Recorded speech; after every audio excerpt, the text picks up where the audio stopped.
Okay, hello YouTube. Today I'm going to be starting a series on the Petrovs variation, so this is going to be your introduction to the Petrovs. So if you like content like this and you want to see more of it, please hit that subscribe button and click on your notification icon.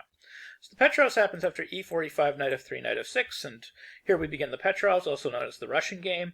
And since this is an introduction video, we're just going to be going over what a lot of the options are here and what a lot of the main lines are here. Now already here in this position we have a big stemming off point between the two moves knight takes e5 and d4.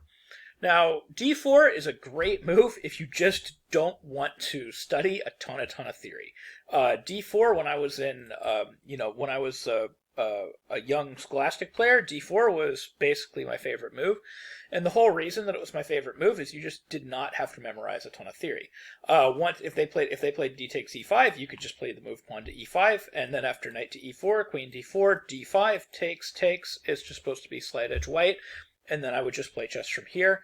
And then the other line that, of course, people would try is they could try knight takes e4. Now, what's interesting is you kind of have two options here that are both playable. You have this move d takes e5, which is actually just supposed to be playable. It's supposed to be fine. This is supposed to be slight edge white if played correctly. So it's actually a totally legitimate try, and this is the move that I actually favored when I was a high school player, just because most people weren't terribly familiar with it. The other move that you can play is you just play bishop d3, and there isn't much better than just playing d5, and then you play knight takes e5, and this is just supposed to be like a more aggressive version of the main line. And again, you've avoided all the normal twists and turns of the theory. So this Steinitz variation is a very good option for people that want to avoid theory but still want to get a good position with white and still want to play with a slight advantage. Now the main line is knight takes e5, and now there is another stemming off point. Black can play the move pawn to d6, or black can play the somewhat dubious Ponziani variation, beginning with the move knight takes e4. I say somewhat dubious because there are still players that actually try this, but it's kind of questionable. So the main move here is queen e2, threatening the knight on e4, and already if they move the knight away, they lose a whole queen. So like if knight to f6, knight c6 check, picks up the queen because we're attacking the queen and we're covering the e7 square with the knight. So now if they block with the queen, we're going to play knight takes e7, winning the queen. And there just isn't a good move here. So a lot of scholastic games end this way. They just basically knight to c6, and then they lose their queen on the next move, and that's pretty much the end of the game. There are strong players that will try this with black. They'll play queen e7, and then queen takes e4, and then d6, and of course they are getting their piece back, and in actuality they're also going to be getting their pawn back. So after like d4, takes, they're going to play knight c6, and the pawn on e5 is actually really difficult to hold. To the point where apparently you shouldn't try. If you just give up the ghost right here, right now, and just give up that pawn, it's supposed to be somewhere between major advantage to decisive advantage white, because black is just down so many tempo. And that's why this is just somewhat dubious. They're kind of counting on you to try and hold this pawn. But if you don't, it's just advantage white. So like if you play knight c3, for example, queen takes e5, knight takes e5, and just develop a piece with bishop e4, as was done in U versus Petrovs in Dubai in 2014, which ended in a win for white, then you're going to be doing very good. The whole point is that after something like, say, bishop d6, which is apparently the main line, and then bishop g3 to avoid funny business with knight f3 or knight d3, you're going to have a pretty decisive advantage after even a simple move like bishop d7, because this move knight e4 is very strong. We're picking up the bishop pair and we're forcing the c-pawn from c7 to d6, where it's going to be a permanent weakness.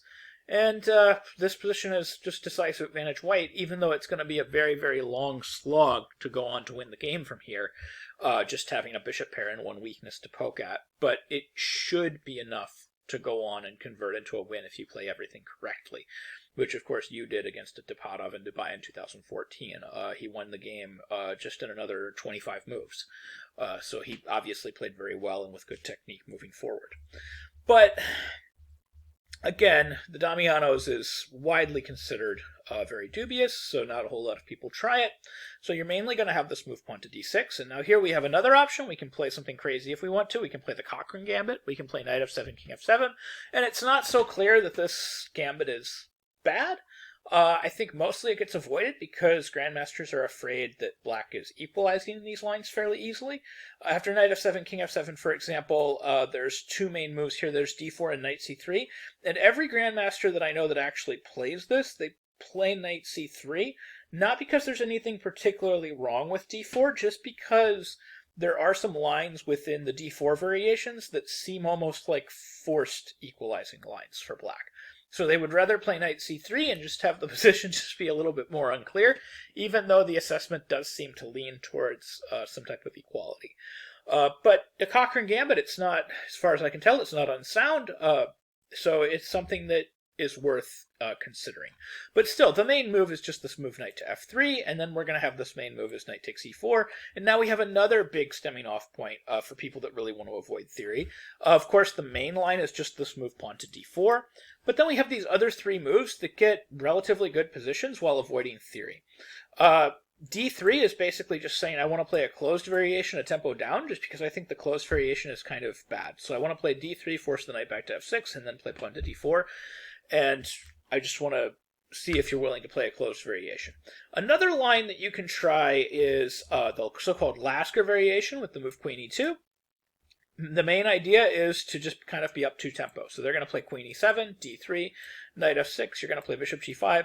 You're going to force the exchange of queens, and now you're basically up a move. And history has kind of proven that, like, being up this move is not a big deal. The pawn structure is completely symmetrical, and everybody's pieces are just a little bit too far back to do anything.